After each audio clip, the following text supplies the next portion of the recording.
Hello everybody, and welcome. This is Not a Pro Gardener here, and today we're going to be doing a little garden update and a greenhouse update to kind of show you what's going on. We're going to take the tarp off.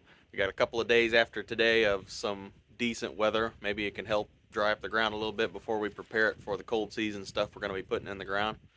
But first, let's go ahead and get this tarp back some to check it out, and then we will take you on the update tour of the greenhouse and all the plants. Alright, so we got it peeled back. Take a look, see how it's doing. It's been down for quite a long time, but it was the winter, so it ain't quite as broken down as you want it to be, but that's what you want to see under there. Look at that thing. All them little holes are from them worms working their way around, taking care of that organic matter in there. See, all of them sprouted up because the last couple of days we had some warm weather. That's what you want. That's how you lower your weed seed bank. They sprout, no light, and they die. But I ain't got no more time. I got to get it off here. I'd like to leave it on there longer, but is what it is. Usually with a new plot, you're always going to battle weeds, so I'll probably be doing a lot of wheel hoeing this year, getting rid of all these weeds. Just thought I'd take you to show you what it looks like under there. All these worms under here. It's awesome. Probably some mice down here and some moles. So far it's looking good.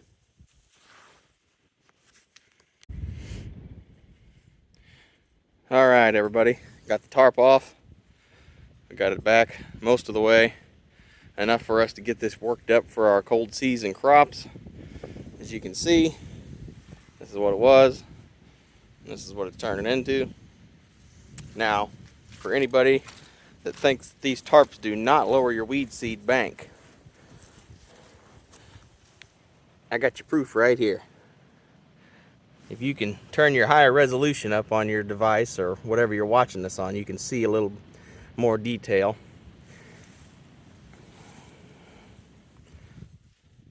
Look how easy that is just to work that up with my hand. See those sprouts in there? That's like that all over this whole plot. That's all the weed seeds that's sitting in the top couple inches or so that were able to sprout because the tarp heated up, made them germinate, and then they didn't have no light to live. So, not saying they ain't gonna come back since I got it off now, but I'll take care of those with the wheel hoe when I get a chance.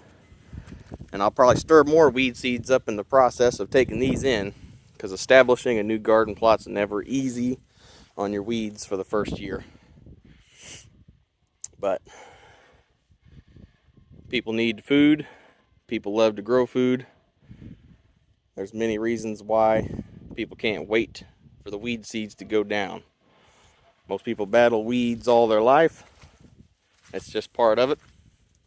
But this definitely helps get rid of your weed seed bank or lower it, depending on how you use these tools.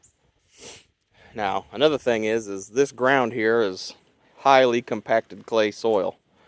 And before I put this tarp down, I threw a bunch of gypsum, pelletized gypsum out to help break up the soil, and it helped out a lot.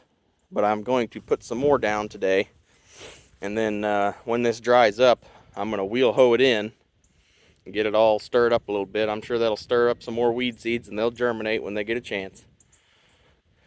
And then we're going to probably be putting some drip down. I'll show you that whenever we get there. And then we're going to be, my plans are to direct seed some spinach. I'm kind of late on doing that, but I'm going to put one row of spinach along the edge here, and then I got my 3 bulbing onion rows I'm going to put in, single rows, and then I'm going to be putting in some more onions, but they are spring onions. They're like the parade bunching onions, or the warrior bunching onions, the ones that I got, and we're going to put those in their own row as well. And then I got this covered off down here on the end for the rest of the season. We don't need that just yet, but we need this for like the cauliflower, Brussels sprouts, you know, the broccoli and the cabbage or whatever we're going to be putting in here, you know. So I got what I needed done. Now we're going to strow out some of this gypsum to help break up those clay clumps a little more. And if you have hard clay, compacted soils, I suggest buying a bag of that pelletized gypsum from your big box store. It's really not that expensive. It was around $5 for a 40-pound bag, and it is well worth it. If you're manually working the ground, it will lower your effort on pushing the plow through here, I promise you. All right, so we're going to go ahead and get this strode out here, and then we're going to give you the update on our plants. Okay. This is the pelletized gypsum we'll be using.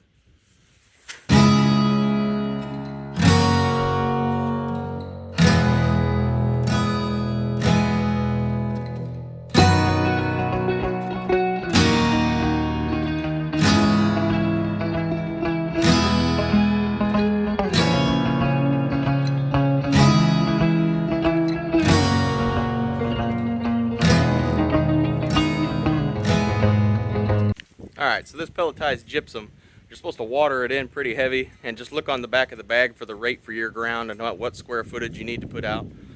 And that'll get you set in what you need to do. I'm very happy with this so far. Kind of threw it a little heavy down here in this corner, but that's alright.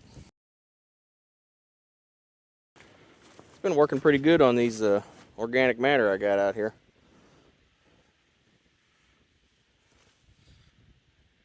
If you put the tarp on during the summer, it will break it down a lot faster than how I did it in the winter. That's why you still see some organic matter out there, but that's okay. It'll be all right. I mean, it'll eventually break down. It's did its job. It was a placeholder for winter. Set it and forget it. Germinated a lot of weed seeds. Look at all these weed seeds right here. That's crazy. All these germinated.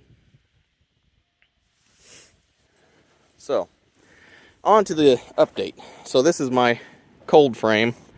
Bought this on Amazon about 4 years ago, and I usually did my starts in this because it was big enough. But I've grown like everybody does, and I have built a greenhouse this year.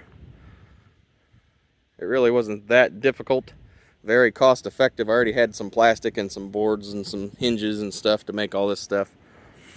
So that helps out a lot, but I got some power running in there, and I'll tell you what that's about here in a minute. But let's open this up and take a look.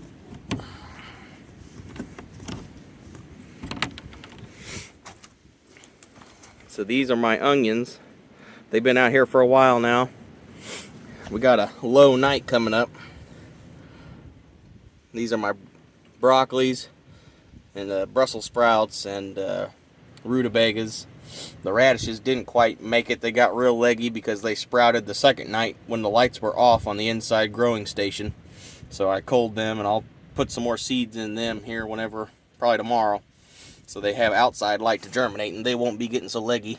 Now down there I got all my cauliflower, 3 different kinds, and then I got the Brussels sprouts again, and then the cabbage on the end on that far tray.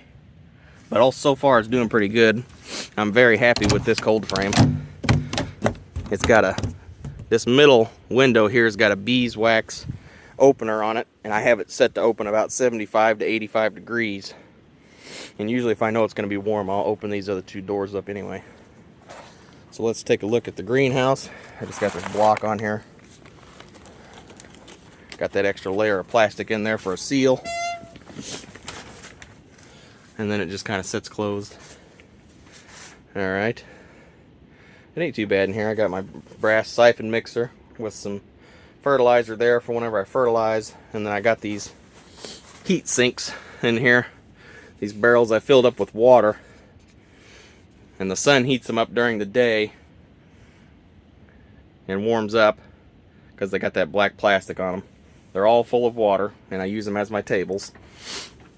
In this one specifically, I have this aquarium pool heater in here, and it really doesn't draw that much electricity. There's a video on Plant Abundance where he does this multiple times, and he tells you how many cents. It's not very many cents a day, but the thermometer on it, the thermostat on it, is a little iffy. Sometimes I find it heating up even though it's pretty warm, but there's nothing in here to do any damage to, so I got it heating that up. And this barrel is warm to the touch. It's very nice. I've had these tomato starts in here in below 30-degree weather, and they've done pretty good. But of course I got them sitting right above the heater. And here are my herbs. They're doing pretty good. I got my herbs that I started on my last video. This is all basil, chives, parsley. That's tarragon, and that's can't quite recall the name of that one. But this is dill. And then I got my celery over here, and this one parade scallion. They're doing pretty good. And these are all test tomatoes that I did with that first tray. And this is their test out here in the greenhouse as well. And they've gotten pretty stocky. This is one Imperial Star artichoke in here. It's just a run to the litter. And here are my bigger Imperial Star artichokes. They are ready to go in the ground, but I still got like 2 weeks to wait. So I'm going to kind of let them dry out just a hair and just water them, instead of keep fertilizing them. And limp them along till the day comes to transplant them. So they're going to be, they are huge.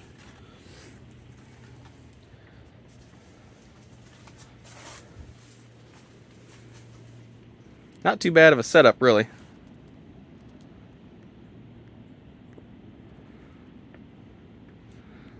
And I got all this room over here to expand and grow.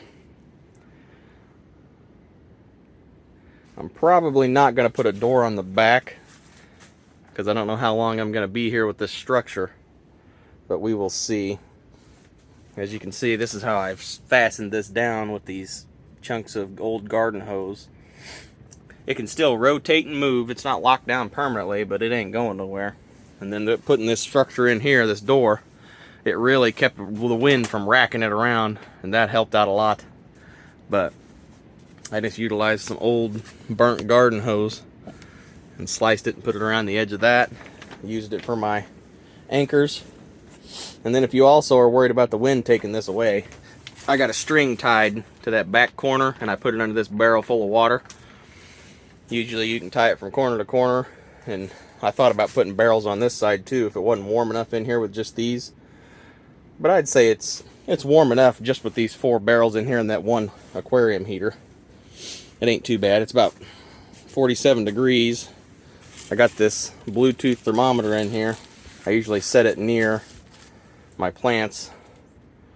And I'm putting it near my coldest plants over here because there's no heater in these 2 barrels, just in this one in the middle. So if I know it's warmer, about 47 over here, these will definitely be okay. It's about 36 degrees outside as well. So far this setup's been working. And I gotta say, if you're doing red cups, these little trays do wondrous. And you don't need fancy trays to do this stuff either. I got old lasagna style trays, and then the plastic tops I use for my plants as well. Not too bad.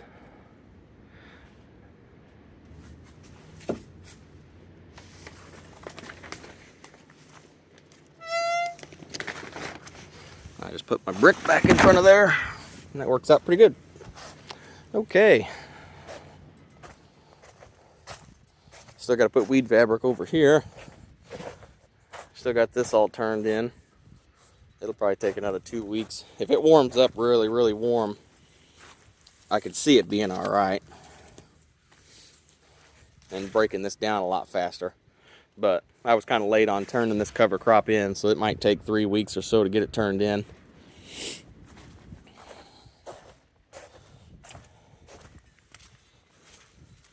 And here's the herb garden from last year.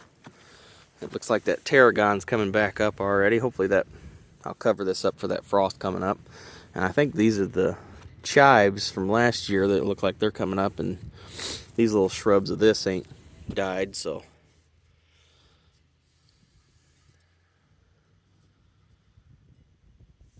this thyme still alive and kicking. I can't remember if it was thyme that I read about that takes over.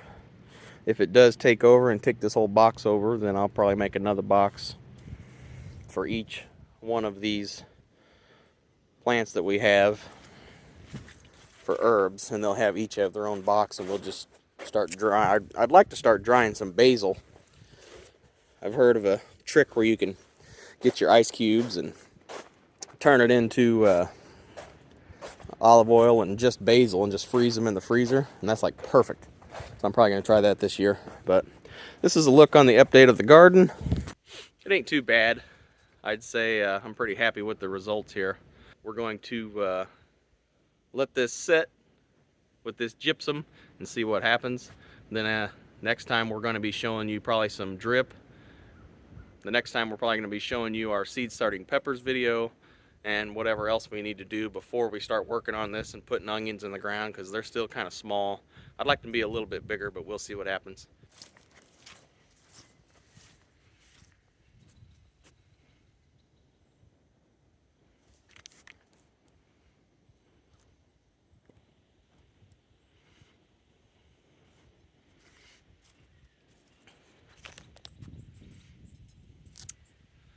All right, that was the update. Next time we'll have some more good videos on seed starting. This is Not a Pro Gardener here. I hope you enjoyed this one. Don't forget to ring that bell to get notified every time I come out with a new video. Don't forget to like, share, subscribe, and we'll see you next time here on Not a Pro Gardener. Thanks. Whew. Man, did you see the night crawlers under that tarp? Those things were huge. Fishing bait.